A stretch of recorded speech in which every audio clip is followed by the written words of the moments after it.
Okay, so today we're going deep, really deep, into this fascinating book, The Psychology of Money by Morgan Housel. Yeah, always a good one to revisit. Right. I mean, it's not just about like, the numbers and the spreadsheets and all that, right? It's more like, why do we do what we do with money? Absolutely, it gets into the nitty-gritty of our behaviors, our biases, all that fun stuff. Exactly. And the summary you sent, really focuses in on that mental side of things, and I think that's what's going to be so interesting to unpack today.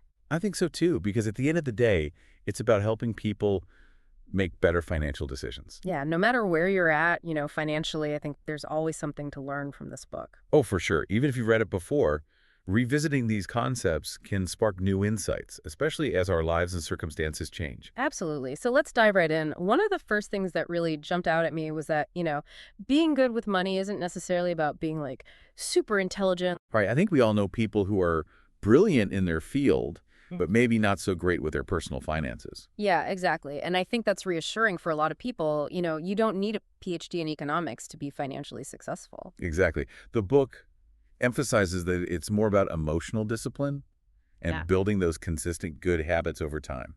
Yeah, habits are huge. And speaking of like, the emotional side of things, the book also delves into how our emotions, especially things like greed, can really trip us up. Oh, absolutely. The allure of those quick high returns can be so tempting, but it often leads to more losses than wins. It's like, oh, this stock is going to skyrocket. I got to get in on it now. Right, but the book makes a compelling case for the power of compounding over the long term. It's not as flashy, but it's where the real wealth is built. Yeah, like Warren Buffett, right? He's the classic example, decades of patient investing. Precisely.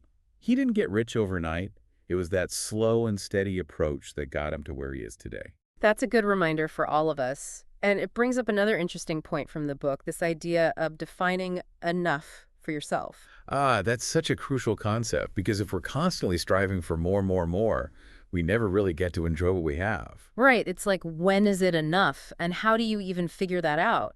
It's different for everyone, and that's okay. The book encourages you to define your own financial goals, what truly brings you fulfillment, not just accumulating wealth for the sake of it. And it's so easy to compare ourselves to others, right? Like, oh, look at so and so. They're doing so well. Absolutely, and social media doesn't help with that. But the book reminds us that everyone's financial journey is unique. What worked for someone else might not work for you. Yeah, we all come from different backgrounds, different experiences, and that shapes how we view money. Exactly. Your upbringing, the economic times you've lived through, it all plays a role. So it's not a one-size-fits-all approach, and that's okay. Right. And speaking of different approaches, the book also talks about embracing uncertainty Hmm. and taking calculated risks. Yeah, that can be a scary one for a lot of people. Like, nobody likes to feel uncertain, especially when it comes to their finances. True, but the future is inherently unpredictable, and sometimes you need to step outside your comfort zone to see real growth. So it's about finding that balance, right? Not being reckless, but not being so afraid that you miss out on opportunities. Exactly. It's about being informed, assessing the risks, and making calculated decisions. And it's not always about making those big bets, right? The book really emphasizes the power of consistency, just showing up day after day. Absolutely. Regular investing, sticking to a budget,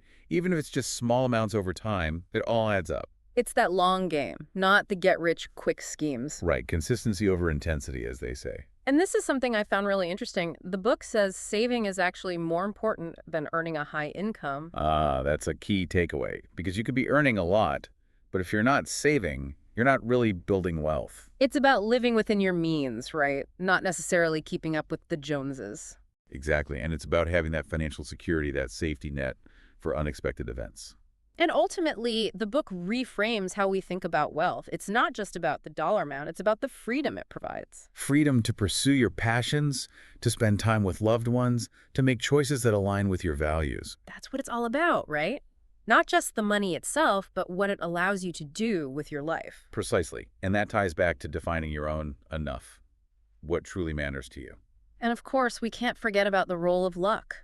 Sometimes things just happen that are outside of our control. Absolutely. There's always an element of chance. And acknowledging that helps us be less judgmental of others and more realistic about our own expectations. So it's not always about, blaming ourselves or comparing ourselves to others. It's about recognizing that luck plays a role. Right. And focusing on what we can control, our own habits, our own mindset. So to wrap it all up, I think the key takeaway from the psychology of money is that financial success is more about understanding ourselves than mastering complex financial instruments. Absolutely. It's about that self-awareness, that emotional discipline, and building those consistent habits that support our financial goals. It's about the psychology, not just the numbers. Exactly. And on that note, maybe something for everyone listening to ponder. Which of these principles really resonates with you right now?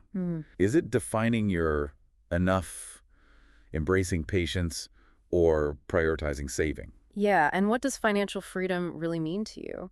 Take some time to reflect on that after this deep dive. I think you'll find it quite enlightening. I agree. Sometimes the most profound insights come from looking inward. Couldn't have said it better myself. Until next time. See you there.